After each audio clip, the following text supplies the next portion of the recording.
in elementary school, I had always done the talent show.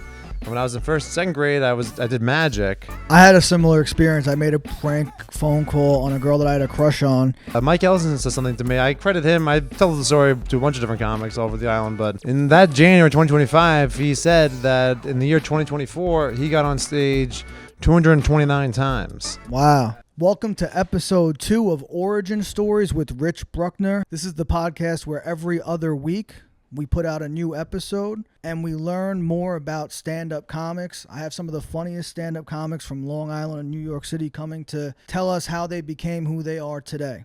And on today's episode, there's a guy I met. I brought it up on the last podcast. I had taken a long hiatus from stand-up, and the first open mic I came back to, I met this guy. He's a really funny guy, and it's been an honor over a little over a year now. I've been watching his stand-up continue to evolve and get even funnier than it was when I met him. I want to introduce Greg Cassiano. Hey, Rich. Yeah, thanks for having me, man. This is great. I really appreciate you being on. And, when I first got back into stand-up, I had a different podcast a while back, and, I pretty much knew as soon as I got back into stand-up, I was going to eventually get a podcast going again.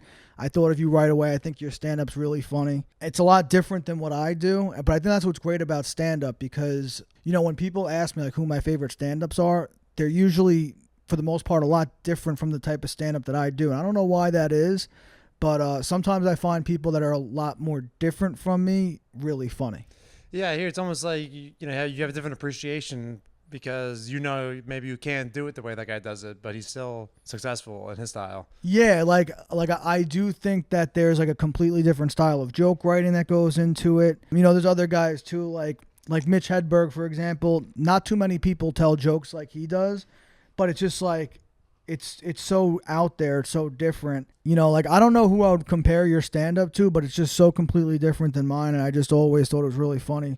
And what I really like about you is that I feel like, not that you're exactly who you are off stage, but that you kind of found out what was funny about yourself and were able to put it into your act. Yeah, well, thank you very much. Yeah, I still sometimes feel like a fraud almost, where I feel like I'm not the same funny guy that I remember myself being when I was, in high school, et cetera. I think there's a lot of comedians start. There's the funny person in the friend group. I don't feel that way even now off stage, but I think my stand-up has evolved to be more, out of my own, of my own design, I suppose, of Gotcha. God's design for me, maybe. Yeah, that's definitely one way to look at it. I feel like, people don't realize it because I was always a funny guy in my group of friends, and in school I was a class clown and everything. And I was always interested in stand-up, and when I first started doing stand-up, I was like, oh shit, how do I make the stuff that I'm already funny at doing? How do I bring that on stage with me? Yeah, sometimes I still wonder because, when I was cracking my friends up back in the day, you're the class clown, a lot of what I would do would be something kind of physical. I'd maybe, whatever, I might take, this is high school dumb stuff. Take my pants off in class or something dumb and that. But you obviously can't do that on stage. But I'd like. Well, you could actually. I guess you could. Yeah, but I'd like to find a way to be a little more physical on stage. But either way, I definitely think people have often told me that I'm awkward or oshkosh, which is not really even a word. And I'm not really sure what it means, but I think I'm finding it a little bit on stage with. Oshkosh is a city. Is it? In I want to say Oklahoma. Oh, okay. Jamie, look that up for me. Yeah. Oh, we got Jamie. Wow. Yeah. Great and powerful Jamie's here. Give it a goog. We can't put him on screen because we can't afford that, but he's here. But you were saying people say you're Oshkosh. I never heard that used as an adjective. It is a city. Like I said, I think it's in Oklahoma. Somebody could fact check that for me, but it's also a baby store where they sell baby clothes. Oshkosh Bagosh. Yeah. I tried to do some research after someone said it to me, and I only found that, which makes even less sense to me. But whatever. I think I'm a little awkward, and I'm not very threatening. I have very mild demeanor, and I guess it's a lot of my jokes. A lot of them are self-deprecating about me or about how awkward I am with people in the real world or whatnot. And hopefully it's original. As I know, though, I'm not the only awkward person out there. So, do you think you really are awkward in real life, or do you put that on more on stage? I think more in real life, I'm just willing to cross a social line that people might not cross. I might ask too personal of a question too quickly, or be just even overshare with myself, or Sometimes my girlfriend hates when I'm in like a zone because like I might just be talking about our personal life and whatnot in front of people who don't really need to hear it. But, Yeah. And it makes everyone a little awkward. Like, oh, like how should I respond to the fact that I don't know, like Greg is like extremely ticklish and hates his girlfriend can't even touch him. Kind of like how you are. I don't know. It's awkward. I don't know. Yeah. Well, I mean, it depends on the context in which it comes up. Like fair. If we were talking about something and it came up naturally, I'm a little bit awkward. I don't know I didn't know where that story was going. If it was going to go deeper into more personal boundaries, but I didn't know either. Only this is going online. I'm a teacher, so I did kind of. And how does that affect your stand up too? Like, do you ever think like, oh, I got to be careful what I do stand-up wise because it could affect my job? Yeah, totally. I was before I was doing stand-up now, I'd done it years ago, and I stopped because at the time, I was like 20, 21 doing it, and everything was a joke about my genitalia or, my sex life and or something moderately political or racial. And I realized, I'm not gonna be able to get a teaching job if I'm like online and saying stuff like this. So whatever, deleted all my stuff and yada yada. But then I lost that job that I had, and I decided I would go back. But now I got a new job, and now I kind of like being clean. I think you get away with more stuff if you're clean in a way, because then if I am dirty, it's more of a surprise. So yeah, because I'm not totally clean on stage. I say titty sometimes. Yeah, no, and I do like that about you because I feel like it forces you to be a little bit more creative in what you talk about too. It's like I tell a lot of people, I don't know, sometimes I see people at the open mic and maybe they're complaining that maybe they're not getting as much as they want or whatever. But then, I challenge them all right, write a joke that's not about, pedophilia or, sexual assault or, I don't know, Jewish people, it feels like you hear a lot of the, if everyone thinks it's cool to be edgy, and this has been said 100 times or 1,000 times over, but if everyone's being edgy, then it's really not that exciting, Right. I mean, it's like the old thing with tattoos now. Everybody has tattoos, so it's not really that crazy when you see somebody all sleeved up and neck tattoos. Everybody's got one now. Yeah, well said. But yeah, I mean, so we'll get back into that a little bit more. I want to jump into early childhood, and I kind of try to bring this. The reason why I came up with origin stories is because I had a long drive with a comedian friend who, we were going to an open mic that was over an hour away, and we were just bullshitting, and he told me a bunch of stuff about his life that I never knew about. And by the end of the drive, I was like, damn, this would have made a really good podcast. I feel like I just heard a villain origin story, because he talked about his early childhood, his upbringing, his teenage years. And I was like, that would be a good idea to just start at early childhood, work your way into how you got into comedy. With that in mind, I came up with a couple of questions just to kind of keep a conversation rolling. I'm probably not going to ask every single question that I came up with, but it's just kind of spur a conversation and see where it goes. So starting off with, where were you born? Where'd you grow up? I was born in West Islip, whatever hospital that was. Good Samaritan. Yep. And I guess I grew up most of my life in Islip Terrace, one of the smaller towns that make up East Islip School District. So I went to school there. And we moved into the house when I was 6, so I think I started kindergarten there. So before that, I really lived in West Babylon and Deer Park. But yeah, I don't remember much about it. What was your earliest and most embarrassing childhood moment that you could remember? I don't know. When I was a younger guy, I was really big compared to everybody. I was obviously really tall. I grew really early, and I was also a lot heavier than I was, I was proportioned differently because I was tall, but I hadn't got to the height I was at now. So I just remember getting bullied a lot in 3rd grade, and people push me down and be like, "Yeah, get up, fat boy," and stuff like that. Normal child stuff. Yeah. And I think one time my brother said it to me too, and that really just made me cry. Yeah. And, I don't know. It's not very funny, but it's not embarrassing. It's just embarrassing. Yeah, I was just embarrassed, whatever. But then people would always say "Oh, Greg, when people say stuff to you, don't let it get under your skin, try to you could just make fun of them back." And then I started to realize you get made fun of less if you're confident or comfortable with who you are, and instead of taking a blow, you just give one right back. Right. And then it's oh wait, now that's not my bully. That's the guy who was my 3rd grade bully. I've been living with him for 3 years now, just because I realized if I just give him some stuff back about whatever, being Dominican or his parents being divorced, and which you shouldn't do, but whatever, whatever. But then it makes you respect you a little bit, and then all of a sudden now we're joking around a little bit instead of just instead of bullying. Gotcha. Okay, so you kind of deflected it with comedy, and do you think that kind of is where you first realize that you wanted to do something comedically and make other people laugh? I don't know. I've been working on that a bit, kind of about this. Kind of like interesting that you had me on the podcast around the same time I started to work on this. But like when I was younger, I guess I always had like an inclination to perform in some sense. So in elementary school, I had always done the talent show. And when I was in first and second grade, I did magic. But then I think it was probably a combination of like my dad always be having the remote, and we would watch like I remember watching a lot of Seinfeld at that time, and also someone showed me Pandora, and on Pandora you could listen to Today's Comedy Radio, and that got me into like just listening to all different types of stand up. So then going to third grade, I decided I would do a stand up routine. Yeah, I guess that was the first time I had ever went up with the intention of like making people laugh. And then after that, I kind of changed my whole perspective of like, oh, now I'm in class. Like, I think of something funny, I'm just thinking of funny. I want to be funny because I like the gratification I got from doing the talent show and all the parents laughing at me. So why not try it in the classroom? And then I guess from there it morphed on through the rest of my high school career, and just being goofy and silly in class. So did you want to be in comedy that early on, like third grade? I don't know if I wanted to be. I remember wanting to do the talent show and do comedy. I asked the librarian if she had a book on stand up. She said she didn't because it was an adult thing.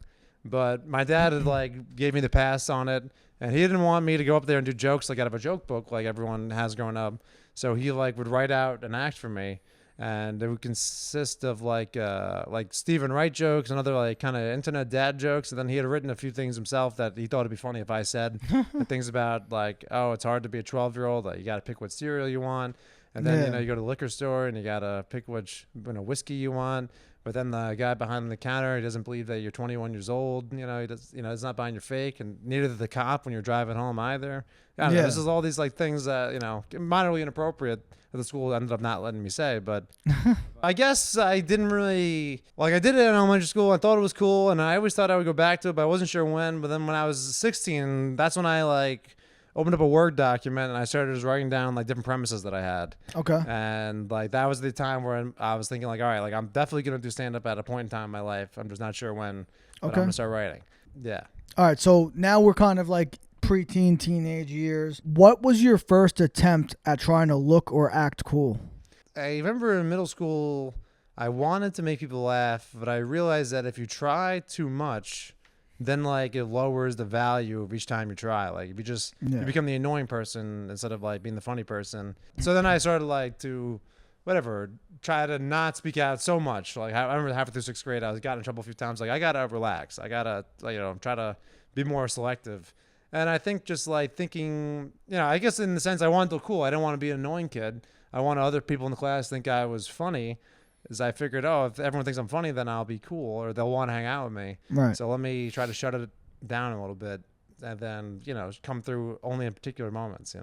Did you ever have a moment, and this could be teenage years, preteen, early adulthood, where it became an embarrassing moment where you were trying to impress somebody that you were attracted to? Oh yeah. I mean, I've done a bunch of things. I don't know. I don't know where to start. I mean. I guess I always heard the girls got the funny, the funny guy. Mm-hmm. So I would do a bunch of things in class. Like I said, I would be very physical things, and they would often be embarrassing. I guess the goal was to hopefully hopefully a girl thinks this is funny and will, give me a delight of day. But I used to things I would hide under the teacher's desk. And I'm 6'3", 14-year-old hiding under a teacher. It's weird. And I don't know if people thought of it. Then I don't know. I would wear someone bought me a pair of silver boxers the one time. That's what I was talking about. Take my pants off. So I was always whatever. And then I embarrassed myself. I remember one time specifically, I was trying to flirt with a girl at a party. I was probably 16 or 17. And we were just talking. And she tells me that her family's from Poland. So then I asked, so do you guys all speak strip Polish? And that was the reaction she gave me too. And it was basically all right, never mind, man. I don't understand that one. If she's from Poland, then her family would speak Polish. Oh. But then I asked if she speaks strip Polish. It's bad. Yeah. Okay. And I feel embarrassed. I'll admit it. Go ahead. No, I'll admit it's not a great joke, but no, I feel embarrassed saying it right now to you. But yeah. It's okay. But that's the point of this, is to get out of our shells a little bit and talk about because embarrassing moments, they're embarrassing for a reason. Either, usually you learn from that, oh shit, I gotta Like, and it's a good thing because I feel like just like bombing in a set, like you go, oh shit, that didn't work. I got to fucking get rid of that joke or fucking try something a little bit better or do it differently. Yeah, well said. Well said. Oh, did you ever get into any serious trouble growing up? Like in school or outside of school? Yeah, one time I got in a fair amount of trouble, and I feel badly for it now. Like, my friends and I were making prank phone calls off of my phone, and there was a number that was saved to my phone without a name. And so we were all like, oh, we got to call it.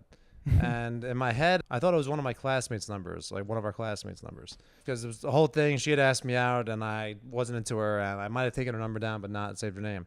So anyway, we call it expecting it to be her, but then an older woman answers.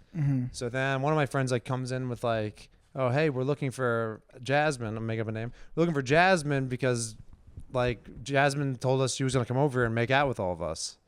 And then this old lady was like, what? I don't know a Jasmine.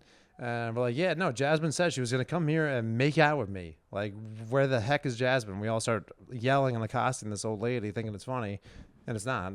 But then at the end, like, whatever, a day goes on, and my parents get a knock at the door. It was Jasmine's parents, because apparently the person we were speaking to on the phone was Jasmine's grandmother. Oh. So we were telling Jasmine's grandmother, like, oh, get Jasmine here right now. You know, she's supposed to be whatever, thotting it up for us, whatever. Yeah. And so the parents said, oh, like, we can't believe Greg would do something like this. We went to the police station, got the number tracked, and his name came up. Oh, my God. So we just want to let you know that if Greg does anything like this again, we're going to, press charges on him for sexual harassment. And, yeah, so my parents were pretty pissed. And I've never made a prank phone call again. Yeah. I had a similar experience. I made a prank phone call on a girl that I had a crush on.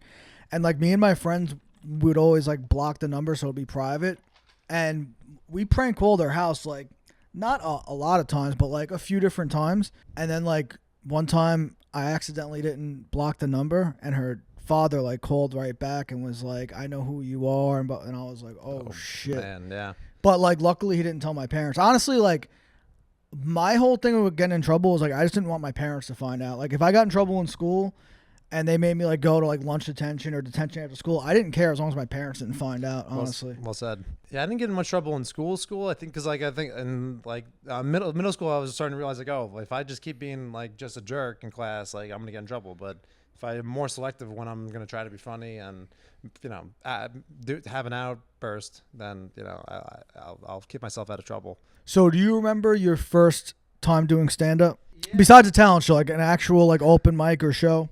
So, I mean, the very first time I felt like I did stand up like as an adult, like where I had written everything out myself and specifically tried, it did happen to be another talent show when I was in college. I was on the basketball team at Cortland, and they decided to host an athletic-wide talent show that year. And so they wanted each team to put in an act, and everyone on the basketball team was like too cool to do it. They're like, oh, I'm not doing that, man. I'm not doing it. And then someone had the idea. They're like, hey, why don't we send that freshman kid, Greg, out there, and we'll make him do jokes. I guess they all thought that I was a little like kind of funny because whatever, I would be with them and just making them laugh. And so I went up and I did it, and it went well. So then I decided I would do it again in the real world. I performed for this guy named Mike Dillon. He was like the John Butera back in the day of like Long Island. And it went well because I had to bring 5 of my friends and family. I think I got 10 there because everyone wanted to see me. But then he said, hey, that was great. I got another show tomorrow at Governor's. It's outside on the patio. I don't know. It's like a room that's outdoors, whatever. It's like, I want you to come. Don't bring anybody. And just do the exact same set you gave tonight. So I went up there and I just totally bombed. Like, I didn't like, that's like probably the only time I got like not a single laugh at all. Wow. What do you think?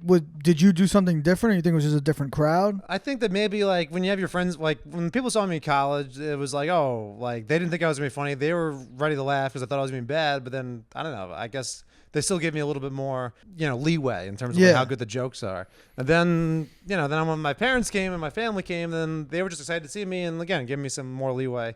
But then I think when I went in front of a room full of strangers and, did the bullet spot, the crowd wasn't that warm. I just think that my jokes just really weren't that tight, Then I'm following a host who's professional and, and whatever, like no one's going to give me a pity laugh. So do you remember any jokes that you did early on that you look back and you're like, damn, like I would never do that joke today? And like it could be either because it's like dirty or because it's just not funny. Like Yeah, like back at that time, like that said, I didn't do it, but like shortly after this, I came up with this idea that I would to start the set, I would like let the mic hang like off the stand like this, like kind of like limp, Yeah. and then I would come up there and I'd be like, all right, just give me a second, I gotta warm it up, you know, and so then I would spin my hand and start to. Yeah, You know? I get the idea. And then I would just keep rubbing it, and then I would look at someone in the crowd, and I'd be like speaking into it, and I'd be like, "Excuse me, sir, can you just tell me how excited you are to hear my jokes?" You know, and I, Yeah. do a whole dirty thing. Yeah, I remember running that by my dad, and I was like, "What do you think of this? You think this is funny?" He was like, "I don't know, man. It's your thing. You want to do this? If you think it's funny, go ahead." And I don't think he was very happy. Then he never saw me for like years after that, and he only saw me a couple months ago for the first time, just because I think he was afraid that I would, Try to jerk off a mic. Or yeah, something. yeah. So, yeah, not good. What did he think of the set this time when he came? I think he thinks I'm getting better. I mean, the show he came to, I did some new stuff just because other people in my family had seen me a bunch of times. And I think he was impressed. I think I showed out well, But he's not a man of very words. He just kind of was like, nice, gave me a fist bump. Yeah. And that was it. Interesting, because like it seems like he kind of helped inspire you in comedy a little bit. Like he liked Seinfeld, and he helped you write some jokes. Yeah, I think he had an ambition to be like a funnier person than he was. I mean, I don't think he's unfunny, but I think he probably made people laugh when he was young and just being with the guys. And I don't know, he seems maybe a little too quiet and shy to like maybe seek out something like this, or maybe a little too realistic. But he just probably had to go get a job and work right away, and have me and my brother. So yeah, I mean, it's kind of weird thinking about like my parents, what they were doing when they were my age, and I was already, they already had me and my sister. They already had 2 kids, and they were busy handling us. They didn't have hobbies or like things that they did in their free time. I also think it was a different time too. I mean, I know personally because I tried doing stand-up on Long Island 12 years ago or so, and there wasn't nearly as much like open mics or things to do comedically. So I can only imagine how hard it would have been trying to get into an open mic on Long Island, 30 years ago. Yeah. Just thinking about it. It's well said. But I don't know. But I think my dad's got a weird sense of humor where I think he thinks like insulting people is like the top of the top, which, I think we all know if you start insulting the crowd or insulting older women or insulting people, sometimes the crowd can get turned off from that. So you got to be really good at that kind of stuff. Like Rich Voss is like famous for that type of crowd work where he's just roasting everybody in sight, and it works. But he's an expert at it. If you do it and you're not like, you kind of got to say it with a smile, and like there's a way of doing it where it comes off as a laugh, and there's a way of doing it where like somebody might want to rush the stage and punch you in the mouth. Yeah, well said. Yeah. Yeah, so you got going into stand up. How long ago do you think you started doing stand up this time around? Like I said, I did it in college, and I did it with Mike Dillon, and I did that for like a year, and then that was like between 2020 and 2021, like so right around COVID, we were doing all outdoor shows basically. Mm-hmm. But then I stopped, and then I officially I would always pop into an open mic like once in a while. Maybe I go to like 2 one month or 1 the next month, whatever. But then I officially decided like, all right, I'm gonna go hard and do this January 2025. Okay. So now it's been like a year and 7 months since I've decided like I'm going to get up as much as I possibly can, and I'm going to write more, and I'm going to take it more seriously and be clean on stage for the most part. And yeah, so. Gotcha. And like, what do you think kind of changed this time around that is different other than like doing it clean? Do you have any different like approach to how you write or anything like that? Yeah, well, I think back then I was just thinking like, all right, like I'll just come up with a new thing, like, I don't know. I wasn't really just writing as much, and I also just thought, it's more on the writing. I'll just write the stuff and I'll perform it. I'll repeat it into the mirror a bunch of times before I go out and perform it. But Mike Ellison said something to me. I credit him. I tell the story to a bunch of different comics all over the island, but in that January 2025, he said that in the year 2024, he got on stage 229 times. Wow. And so that was like the year that he had won the laugh off and whatnot. And so I was thinking, if I want to be someone who goes off and like wins the laugh off, then I have to get up as much as that. So then I decided that I would try to hit that number in 2025, And I got 228, so I was one short. But Wow. it was that like That's an accomplishment, though. That's a lot. yeah. I mean, I'm hoping to get like 270 something this year. We'll see how we do. But yeah, that was just the biggest change in my mind because he said something like, oh, like if you're a comedian, then you should want to do comedy every day. And like people just treat it as like a hobby, which is fine, but then don't like complain when things aren't happening. But like if you really want to do this and get booked, then you should be at it as much as possible, you know. Yeah, and you know, the thing is with taking time off, like I notice it's kind of like when you don't go to the gym. Like I feel like if I go on vacation for a week and I'm not doing open mics, then coming back, it's like I dread going to the open mics. I'm like, I feel like I can't do it anymore. Like you know when you don't go to the gym and then you're like, oh, I'm gonna be sore when I go back. I'm not gonna be able to lift as much. It's like when I don't do open mics for a while, the nerves come back. So when I'm consistently going to open mics, I don't feel nearly as nervous before I get on stage. So I'm like, oh, I do this every night. Like it's almost like muscle memory. It's fine. But when you don't do it for a while, it's like holy shit, what am I doing here? Yeah, You know? totally. And that's how I felt coming back. Like I felt like, because I thought I was getting somewhere, but then I started to realize, oh, I never get anywhere. And like, yeah, I've just been building. And I definitely feel the same way. Like I took a week off in the beginning of July. I was on vacation, and coming back, it was like, I don't know, like, you know, I've been doing it a lot. So it was only a week, but you know, it's definitely, there's a little bit of rust on the chain, you know, trying to spin the bike around. Yeah. What do you think is the worst thing that's ever happened during one of your stand-up sets? This was back when I was like in that in-between time where I was doing all the inappropriate jokes, but it was a mainly black room. And, you know, you heard comics, you know, talk about how different that is. You know, the crowd is like, they seem to want to be involved a little bit more. They want to laugh more, but they also, you know, they want someone who's confident. Well, I was being a little meek and whatever, and this guy just kept shouting. He was like, how old are you? How old are you? And how old are you? And I like didn't know what to do. So eventually I was like, oh, I'm this old. And I wasn't wearing an undershirt. I just showed up my body. And everyone in the room was just like, okay, you know? So that was like the first time I feel like a heckler really got to me, and I didn't know how to respond or what to do, you know? Right. Yeah. So you showed him your stomach. I mean, I guess I was going for like a rings on a tree. Like, oh, look at the rings on the tree. Look at the hair on my belly. I don't know. I don't know what the implication was. It was just, you know, it was a Hail Mary, you know? what joke did you tell that you were convinced was brilliant until you performed it? Oh man, I mean, you know, I post those videos where I talk with the 3 open mic jokes. Shit, I was gonna bring that up. Yeah, talk about. I like that series that you do.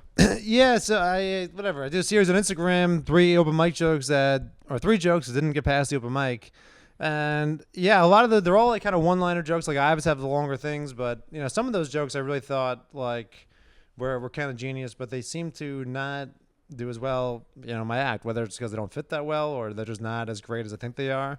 But like one I just posted, you know, earlier today was like, oh, like it was my birthday the other day, and I'm really upset because all of my aunts bought me the same thing, 1 grain of sugar, and I thought it was more clever than it is. I think people have made that pun before, so maybe it's not that great. Gotcha. Okay. So did you have any siblings growing up, or are you an only child? Yeah, I have one younger brother. He's 2 years younger than me. Okay. And what was that like growing up, like having a younger brother? Do you feel like you had to kind of be more the responsible one? In a way, I would definitely check him more on like things he was doing, like, you know, in terms of like drinking and smoking and stuff. But I don't know. I think, you know, now he's kind of matured and become more like he's got his life more together than me. So now he's the one that like comes to me and is like, hey, don't go to too many open mics. I heard you've been late to work, you know. Also, I noticed earlier on, like my brother's got a different, like he's got much more of a, I don't know if you call it a spine. Maybe I'm not gonna say I'm spineless, but he's got like a quicker temper. So sometimes when people would bully me in that earlier time of my life, I remember my brother would often come to my defense, like when like say words I'd never heard anybody say. I don't know where he learned these things, but he would be very like quick to action, you know, to people on my side. So I think going into high school, like of course he would get teased a little bit because he was my younger brother, and I had all older dudes were my friends. So then we would pick on him. But I think you know, I sometimes feel bad and go to his protection more often. But I would say that he pretty much always kind of had enough to like I think the teasing young hardened him, and then so when we got worse in high school, like when it was, he's a freshman and I'm a junior, and upperclassman, lowerclassman, I think he was just able to handle it, and now I think he's just super strong and determined because of it all. Like Yeah, I don't think definitely. you could say anything to knock him off his route. Gotcha. Yeah, so and you mentioned you played basketball in college. I was going to get back to that too. So like playing sports, did that help play into your sense of humor at all? Being on and did you play any other sports besides basketball too? Yeah, in high school I played football, but on football I was just there to have fun with my friends. Like I'm not very tough or fast or hit very hard or I'm very strong. So, but I was friends with all those guys. We grew up together with like the guys in my part of town all happened to be like some of the better football players in the school. So they were all playing. I wanted to play with them. But no, basketball is always my main driver. And I would say that, like, if I didn't play basketball, I probably wouldn't have done that talent show in college, and I probably wouldn't have been as quick to start doing comedy. I might have waited till later on in life when I had a little more confidence and money. But, yeah, being around the guys, I guess, definitely working on a sense of humor, but it's a little different than what you do in stand-up. Like, we're kind of getting at, like, I still don't feel like I had the same sense of humor I had with that group of guys, like my basketball friends, as I do, like, on stage now. But not to say it's not genuine when I do on stage, but I think the main thing that sports helped me with stand-up is that, like, I used to play basketball 7 days a week. It was, like, from freshman year of high school, even maybe before, until I was, junior in college. It was, like, every single day I was going to play basketball. And, just that determination of, like, and also seeing how much better I got from, like, the time I started as a freshman to, where I got to when I was in college. It was, like, damn, like, the proof was in the pudding. I feel like the amount of hours I put in, I got out and my skill. So like commitment. Yeah, just being completely like, I had this trainer and he always be like, oh, you want to go Division I? Well, guys who go to Division I wake up at 6 in the morning every day and they train and they run and they do this. And then after school they do this and that in their driveway. And then at night they go to the gym and they do this and that and whatever. Like there was periods of time where I was playing basketball, 2 or 3 times a day, 4 or 5 times, 7 days a week, So like, and that's why I don't think I had to stand up originally. But then when Mike Ellison said that thing to me, I was like, oh, it's the same thing. Like if I just go constantly, like whether I write a new joke or not, I'll just say the jokes better at least, or get more comfortable on stage, or get better at ad-libbing, So you just got to keep going and showing up and whatever. This podcast is brought to you by The Cleaner Cloth, cleanercloth.com. Check out their apparel. You could also look at cleanersny.com. We're sponsored by The Cleaners. It's a great place to come check out. They've got art, they've got events and shows, so check out the website for more information. I'll put the website in the description as well. And do you have any shows coming up that you want to plug? Yes, like I said, I guess I got August 24th, Roast with Will McCarroll on a Monday. The 25th, I'm going to host for Steve Rocco's class graduation on Sticks and Stones. And then the 27th, Mike Ellison's got me at Riley Fibbers in Selden hosting the show with Terry McNeely headlining, also featuring Rob White, Mike Ellison, and Greg Pfeiffer. That's all the big things I have for for August there. But you mentioned the Cleaners. Victoria Hughes and I are running an open mic at the Cleaners every single Thursday. So comics, if you hear this and you haven't heard about it already, come on down. Yeah, if you're on Long Island, this is the best new open mic on Long Island. It's every Thursday. That's right. Every Thursday. Sign-ups at 7. Yep. Sign-ups at 7. It's right out here in Merrick. It's a great place to work out your new stuff. You could follow Greg on Instagram at Greg Cassiano. That's right, Greg Cassiano. And I'll put that link in the description as well. You could follow me on Instagram at Richie_eyebrows. Hit the subscribe button because you don't want to miss the next episode. I've got some great guests lined up here. Let me know in the comments if you have any questions that I should ask the next guest on Origin Stories. And make sure you hit the like button so YouTube knows you enjoyed this. You got anything else you want to add, Greg? No, yeah, just follow us. Like everyone's always like, oh, what can I do to help with your comedy things? Just like and follow, and just whatever. It seems to be the name of the game right now. Come to a show too, but also like, follow, repost, those things. Absolutely. Yo, thank you for doing this, man. Yeah, thanks for having me, Rich. Really It's great. enjoyed it. Yeah. Thank you.